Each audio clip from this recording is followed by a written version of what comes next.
군대를 갔다 온 남자들에게는 훈련소 생활이 평생 잊혀지지 않는 추억이 되지요.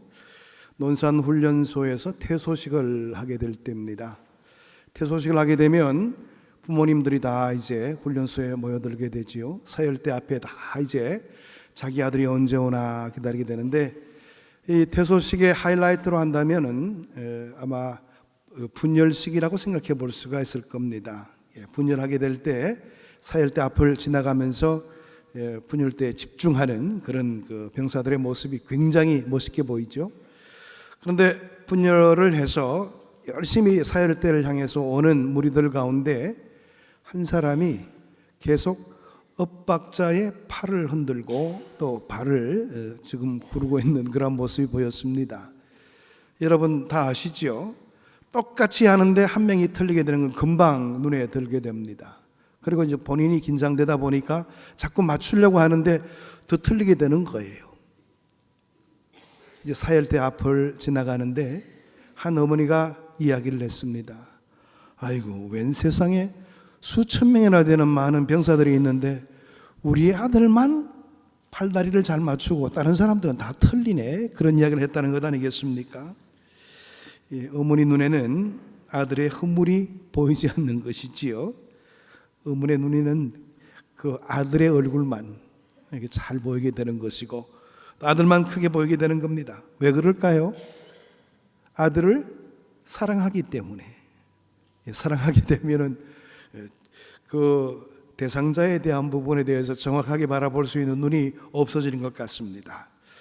오늘 이 시대를 한마디로 말한다면 고통의 시대라 그렇게 이야기하고 있죠. 좀 더 극단적인 표현으로 한다면 총체적 위기적인 상황이 오늘의 시대라 그렇게 이야기를 합니다. 특별히 우리나라가 더욱더 그러한 것 같습니다.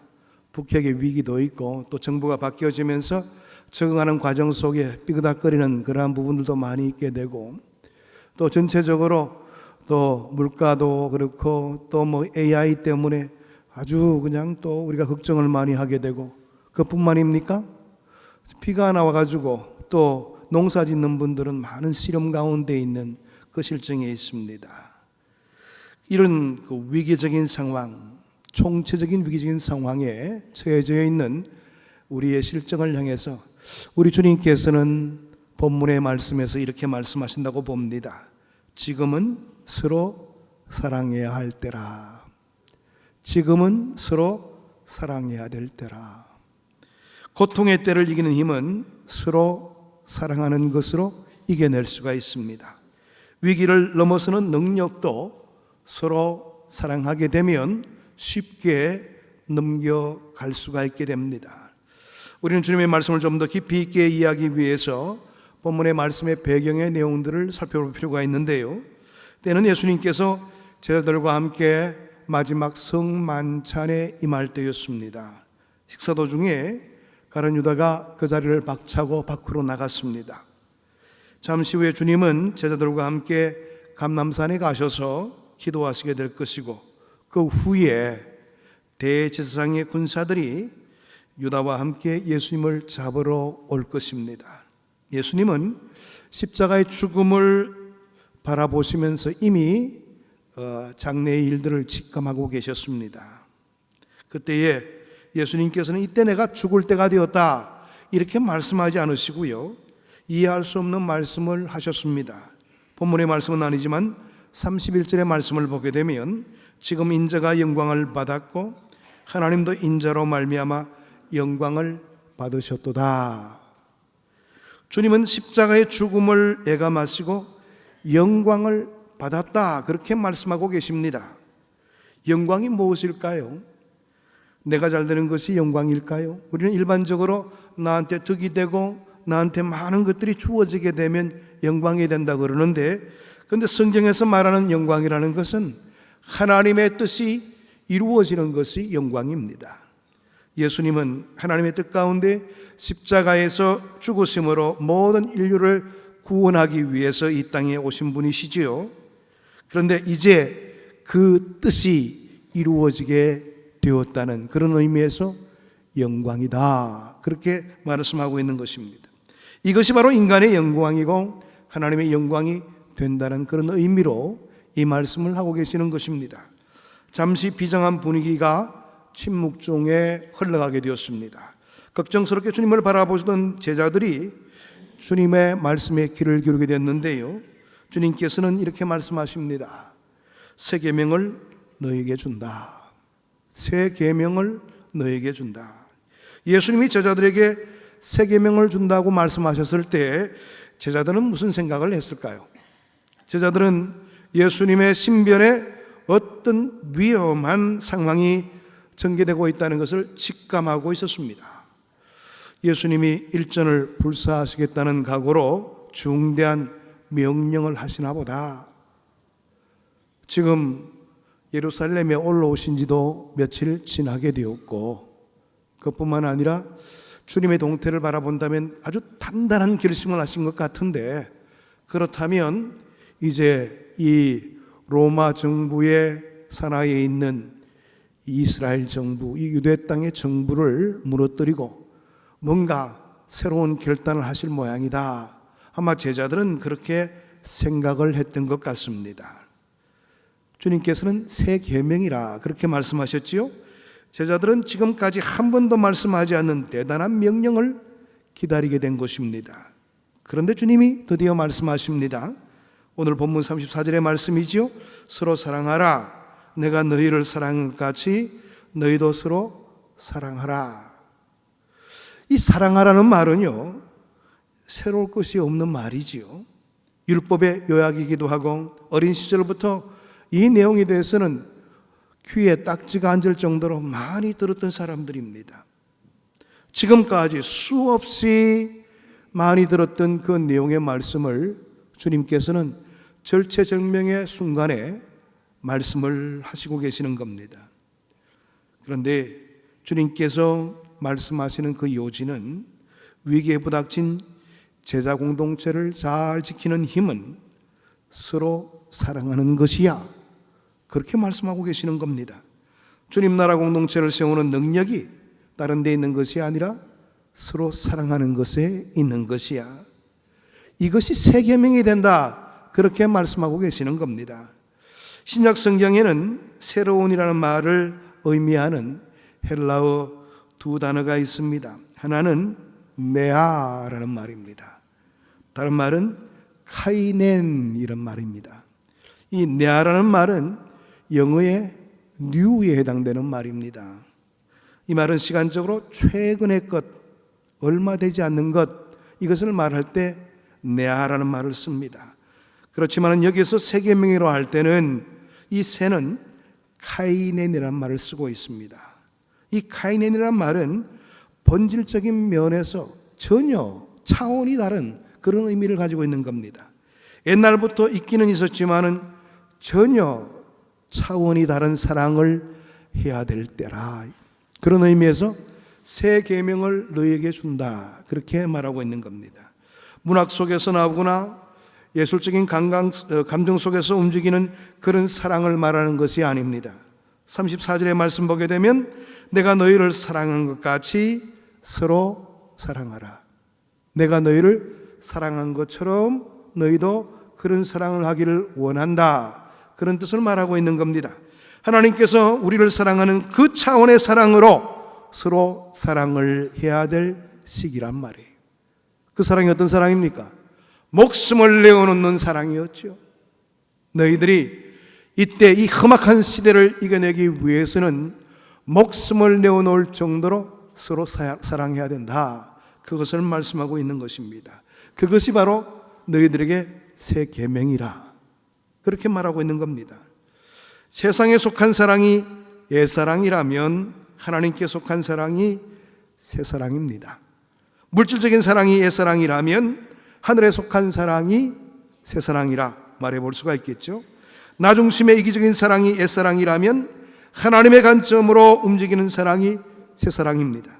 한을 품고 미워하는 것이 옛사랑이라면 감사하고 기쁨에 겨워하는 사랑이 새사랑입니다. 노예처럼 억지로 하는 사랑이 옛사랑이라면 하나님이 주시는 힘으로 강력하여 하는 사랑이 새사랑입니다.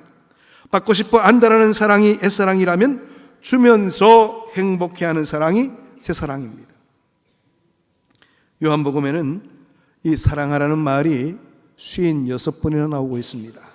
이 56번 가운데 주님의 마지막 그 삶에 해당되는 이 요한복음 13장에서 21장까지의 내용 속에서 44번이나 나타나고 있습니다. 다시 말해서 주님의 마지막 그 삶에서 가장 강조를 많이 했던 내용이 사랑하라는 내용이라는 거예요. 주님은 십자가에 죽으시고 지금 제자들 곁을 떠나가야 될 상황입니다. 제자들은 스승을 잃고 방황을 할 수밖에 없을 것이며 그 충격으로 제자 공동체가 무너질 수도 있는 그런 상황입니다. 바로 이 총체적인 위기를 극복하는 힘이 제자들이 서로 사랑하는 것이라 그렇게 말하고 있는 겁니다. 이해가 되지 않죠? 보통 어떤 그 무리에서 대표되는 사람이 먼 곳을 떠나게 될 때에 자기의 뒤를 이어서 뭔가 감당할 수 있는 그런 조직을 더욱더 강화시키는 것이 먼저 우선되는 일이고, 자기를 대신해서 일할 수 있는 한 사람을 세워서 그것을 관리하도록 만드는 것이 원칙입니다. 그런데 오늘 이 내용의 말씀을 보게 되면 그런 조직이나 관리에 대해서 말씀하지 않으셨어요. 야, 지금 이때 필요한 것은 서로 사랑하는 것이야. 이것이 이 제자 공동체 뿐만 아니라 앞으로 이제 교회를 이루면서 살아가는 그 모든 공동체에 참으로 필요한 대목임을 분명히 알고 서로 사랑하는 일에 최선을 다해야 돼. 이게 바로 주님의 당부였습니다. 고난을 뛰어넘을 수 있는 힘이 바로 서로 사랑하는 데 있다는 것을 말씀하고 계시는 겁니다. 한국 교회가 지금 위기를 만났다면 그것을 어떻게 넘어설 수가 있는 것일까요? 우리 장로님도 기도 중에서 말씀했지만은 정말 교회가 여러모로 위기적인 상황에 직면하고 있습니다. 믿지 않는 사람들은 악에 받쳐서 교회에 비방하는 일들을 주저하지 않고 있죠. 도대체 잘한 게 뭐냐 이거예요. 뭐 이렇게 우리를 꾸짖는 그런 실정이 있습니다. 물론 우리의 잘못도 크지요. 그런데 이럴 때일수록 우리가 더욱더 하나 되는 모습으로 정말 주님의 사랑을 실행하면서 어떤 것이 주님의 명령인가를 그들에게 인식시켜 줄 필요가 있는 것입니다. 서로 사랑하는 것. 기독교 공동체를 새롭게 세워야 한다면 그 비결은 다른 데 있는 것이 아닙니다. 바로 서로 사랑하는 일에서부터 비롯되어야 된다는 것을 생각해 볼 수가 있는 겁니다. 가정에 어려움이 찾아왔습니까? 어떻게 그 어려움을 이겨낼 수가 있을까요? 다른 것 없죠. 서로 사랑함으로 그 위기적인 상황을 이겨내야 될 것입니다. 천지를 창조하신 하나님께서는 그 천지 우주 만물을 운행하시는 원리로 두 가지의 공동체를 우리에게 허락하셨죠. 아담의 옆구리를 찢어서 가정 공동체를 만드셨고 예수님의 옆구리를 찢어 교회 공동체를 허락해 주셨습니다. 그러나 사탄은 하나님의 계획을 깨트리는 그 일에 선두에 서서 먼저 가정을 허물어뜨리려고 합니다. 그뿐만입니까? 교회에 공격을 하는 일에 주저하지 않죠. 어떻게 보면 이 말세지만을 살고 있는 우리들에게 이런 교회의 공격적인, 교회에 대해서 공격적인 모습을 보여주는 것은 그만큼 사탄의 장난이 극심해졌다는 것을 충분히 깨달아 볼 수가 있게 되는 겁니다. 오늘도 사탄은 가정을 파괴하고 교회를 해치려 합니다. 이때 공동체를 세우려는 우리의 투쟁은 하나님 나라를 세우는 것이 될 것이고 하나님의 계획을 세우는 거룩한 몸부림이 될 수가 있다는 사실입니다. 그래서 더욱더 우리가 사랑하는 그 일에 우리의 마음을 모아야 될 것이고 그 명령을 준행하기 위해서에서는 우리의 모습을 갖추어야 될 겁니다. 셀교회 개념을 만든 랄프 네이브 목사님이 계십니다. 이 목사님은 이렇게 이야기하셨어요. 하나님은 삼위일체적인 공동체로 존재하십니다.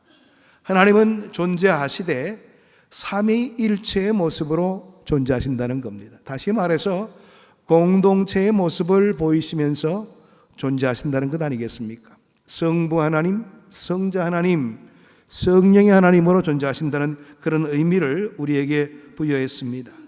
하나님은 사람을 만드실 때에 우리의 형상을 따라 우리의 모양대로 사람을 만들자. 그렇게 삼위의 하나님께서 의논하시는 장면이 나타나고 있습니다. 다시 말해서 공동체로 살아갈 수 있도록 사람을 만드셨다는 겁니다.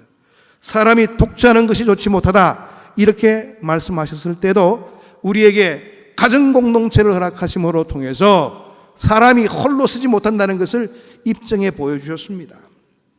혼자서 살고 혼자서 신앙생활을 하는 것이 좋지 못하다는 겁니다. 우리 많은 사람들은 쉽게 생각합니다. 야, 교회 생활 깊이 들어가다가는 낭패봐. 나중에 더 어렵게 되니까 마음의 상처도 받게 되고 그럴 때가 많으니까 그냥 근성근성으로 예배만 적당히 드리고 예배 끝나자마자 빨리 나가는 것이 상책이야. 예배는 드리니까 뭐 신앙생활 하는 것 아니야? 이렇게 쉽게 생각하는 분들이 계셔요. 여러분, 그렇지 않습니다. 왜 하나님께서 교회라는 공동체를 허락해 주셨을까요? 가정처럼 우리도 우리 개인의 삶의 모습들을 이 교회 안에 두고 항상 서로 같이 공유하며 나누고 함께하는 그런 삶을 살라는 그런 의미입니다. 여러분들도 보면 식구들 가운데 식구들의 모임에 모이질 않으면 뭐라고 그럽니까? 야, 호적 파버려, 그렇게 이야기합니다. 왜? 식구로서의 자격을 보이지를 않는다는 겁니다. 우리가 왕십리교회 교인이라면 왕십리교회 공동체 안에 소속된 사람입니다. 그렇다면 교회에서 진행되는 모든 일에 책임감과 의무를 가져야 되고 또 일할 때가 있으면 일을 찾아서 하는 그런 모습들이 필요한 것이지요. 그런데 우리는 그렇게 하지 않으려고 합니다. 쉽게 가기를 원합니다. 쉽게 가다 보면 나도 모르는 사이에 신앙은 다 팔아먹을 수밖에 없어요. 때로는 부닥기기도 하고 때로는 마음의 상처를 입기도 하지만은 그렇게 신앙생활을 해야 되는 것이 우리가 교회 생활을 통해서 얻어지는 유익이 될 수가 있다는 거예요. 상처받게 되면 기도하게 되겠죠. 또 말씀에 더욱더 집중하게 되겠죠. 그러하면서 내 신앙이 커져가는 겁니다. 우리 주님께서는 이 교회 공동체를 통해서 구원의 반열에 설 수 있도록 훈련의 장으로 우리에게 교회 공동체를 허락해 주셨어요. 그렇다면 우리가 더 열심히 교회 생활에 임해야 되는 겁니다. 그렇게 될 때에 우리의 신앙의 수위가 자라갈 수가 있게 되는 거예요. 여러분, 우리에게 필요한 모든 부분의 내용들을 보게 되면 하나님께서는 이 교회라는 공동체를 통해서 기대하시는 바가 굉장히 큽니다. 교회를 가리켜서 구원의 공동체라고 그러죠. 구원의 공동체의 제 역할을 감당하기 원한다면 오늘 이 본문의 말씀처럼 그 공동체 속에서 사랑이 제일 우선돼야 되는 겁니다. 사랑이 우선되지 않으면 교회 공동체의 그런 끈이 다 끊어져 버릴 수밖에 없는 겁니다. 미국 사람들처럼 사랑한다는 말을 많이 쓰는 사람들도 없습니다. 뭐든지 사랑한다고 그래요. 먹는 것들도 사랑한다는 말을 표현했습니다. I love pie 그럴 때는 뭐예요? 나 파이가 먹고 싶다는 뜻이에요. I love pizza 하면 난 피자가 먹고 싶다는 뜻이에요. 그런데도 그 말에 love라는 말을 쓰고 있습니다. 그런데요, 그렇게 love라는 말을 많이 쓰는 사람이 정작 필요한 사람, 정말 사랑해야 될 대상에 대해서는 어떻게 말하는 줄 아십니까? I need you란 말을 씁니다. 나는 당신이 필요해요. 얼마나 귀한 말입니까? 그렇습니다. 나는 당신에게 필요한 존재가 되겠습니다. 내 생애에 당신이 꼭 필요합니다. 굉장히 귀한 말입니다. 그러니까 I need you라 그럴 때는 나는 당신과 함께 가족으로 살기를 원합니다. 이런 뜻도 될 수도 있다는 사실이에요. 함께 가정을 이루며 살게 되기를 원합니다. 얼마나 귀한 말입니까? 여러분, 이 시간에 한번 옆에 있는 분들과 한번 이야기를 나눠보시기를 바랍니다. 우리 교회는 당신을 필요로 합니다. 한번 이야기 나눠보시기 바랍니다. 우리 교회는 당신을 필요로 합니다. 2부 예배 때는 이야기를 하니까 어떤 분이 꼭 필요합니다. 그렇게 이야기하셨어요.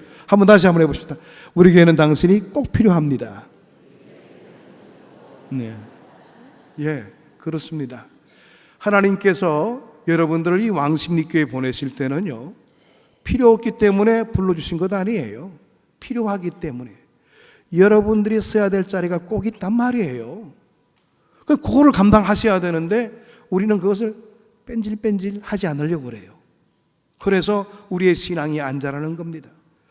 그런 신앙생활 10년, 20년 해도 자라는 거 없어요. 하나님께서 이 왕십리교회 여러분들을 부르실 때는 하나님이 계획이 있는 겁니다. 너 왕십리교회 가서 신앙생활 열심히 해서 네 신앙이 좀 자라기를 원한다, 이런 뜻으로 부르신 거예요. 그런데도 불구하고 우리는요, 어떻게 하면 쉽게 모든 걸 감당할까만 생각하고 있지, 내 존재 자체의 필요성에 대한 부분들도 전혀 생각지 않는 그런 모습을 보일 때가 많이 있다는 겁니다. 여러분, 나와 함께 신앙의 여정을 가야 될 그런 이웃들이 필요한 거예요. 근데 혼자 신앙생활 못합니다. 나의 아픔을 함께 나눌 사람들이 필요한 것입니다.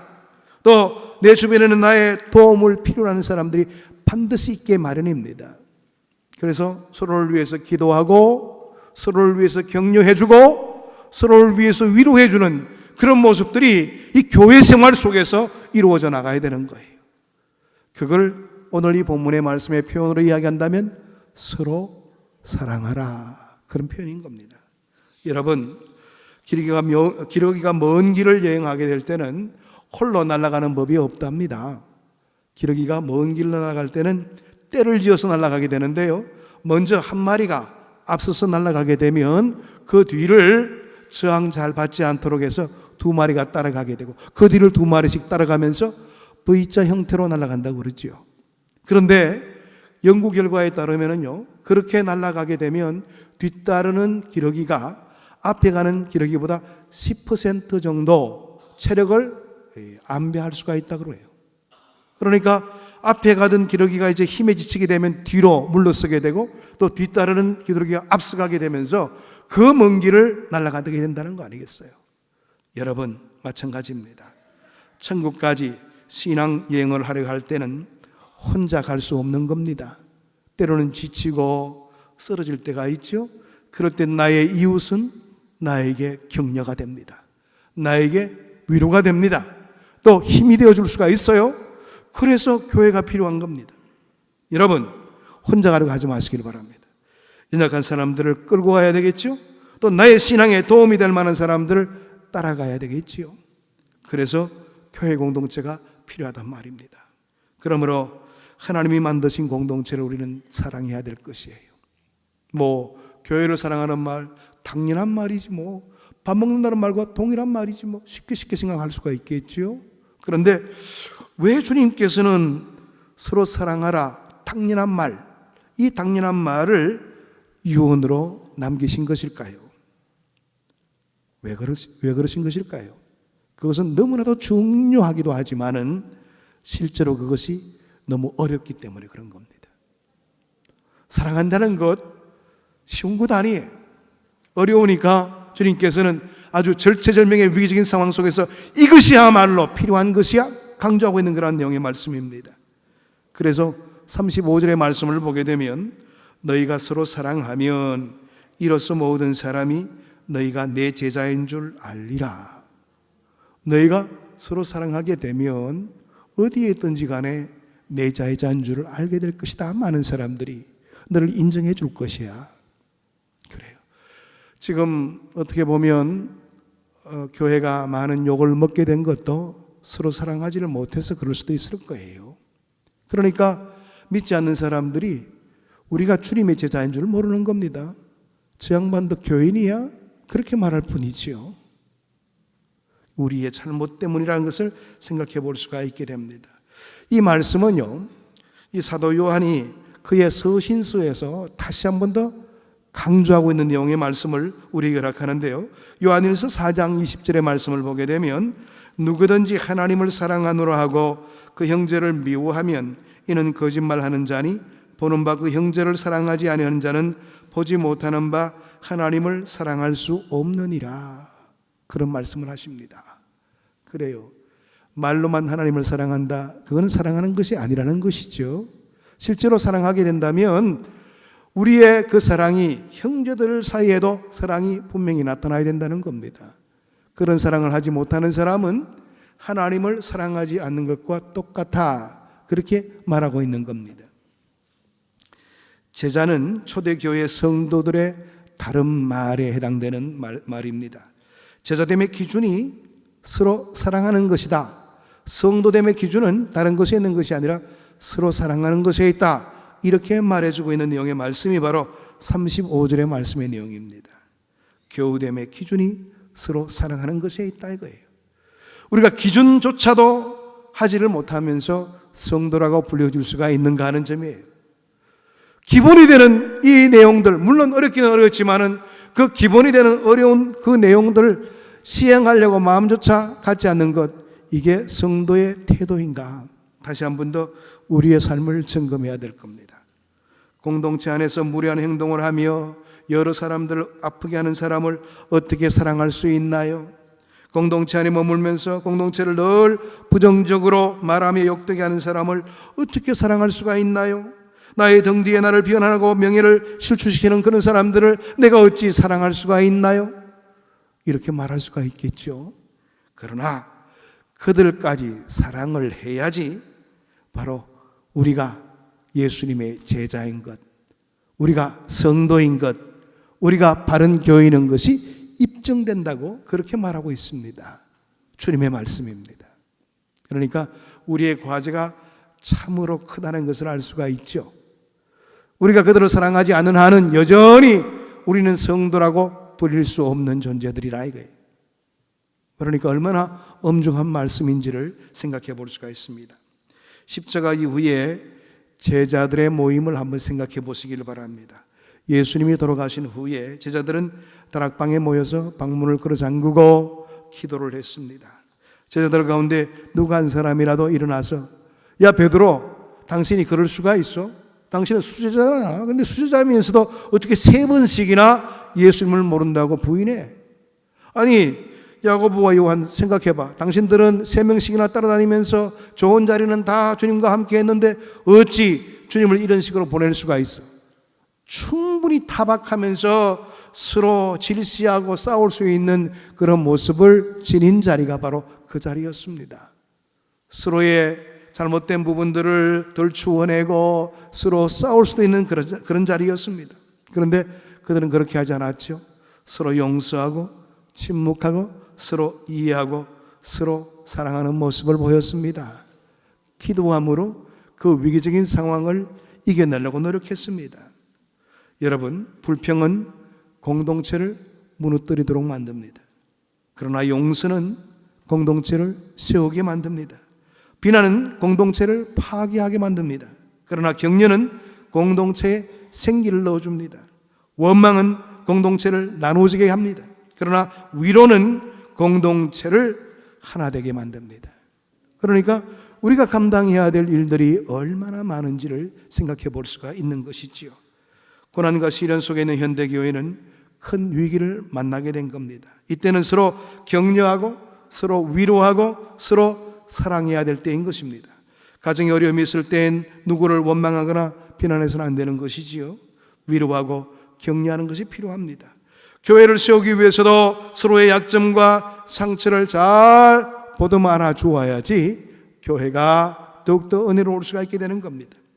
지금은 가만히 두어도 무너질 수밖에 없는 시기를 맞이하고 있습니다. 각자 서 있기도 힘든 시기가 바로 지금인 것이지요. 세상에 지쳐 교회에 찾아오고 직장의 아슬아슬한 위기 속에 불안한 얼굴을 하고 교회에 왔을 때에 우리에게 꼭 필요한 말이 있죠. 바로 위로와 격려입니다. 아유 잘 오셨어요. 아유 얼마나 고생하고 힘드셨어요.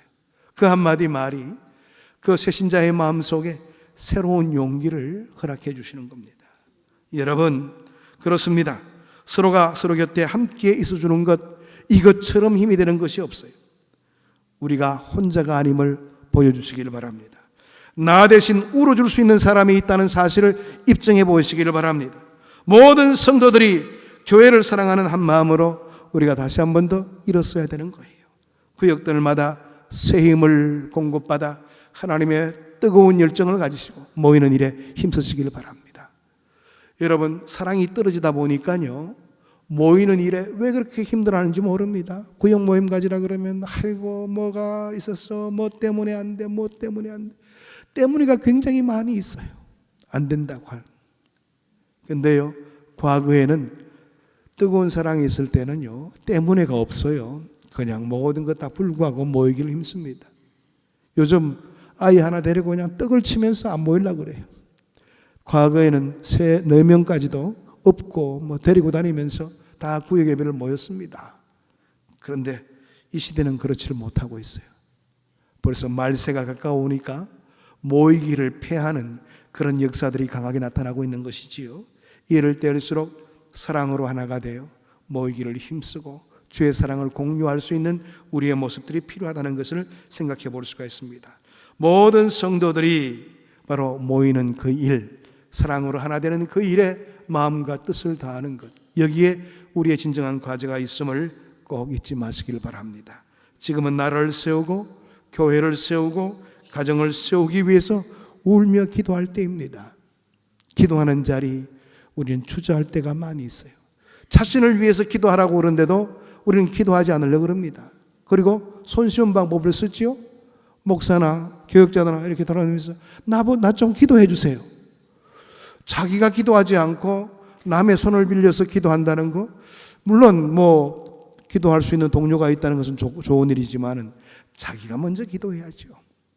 예? 근데 우리는 모든 걸 손쉽게 하려고 합니다. 왜 그럴까요? 그만큼 사랑이 떨어져 있기 때문에. 사랑이 고갈되어 있었어요. 자발적으로 하는 것을 못하는 시대를 맞이하고 있습니다. 이런 시대를 향해서 주님은 말씀하십니다.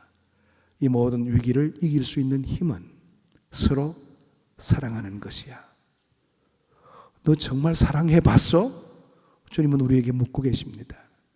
이 주님의 진정한 물음에 우리가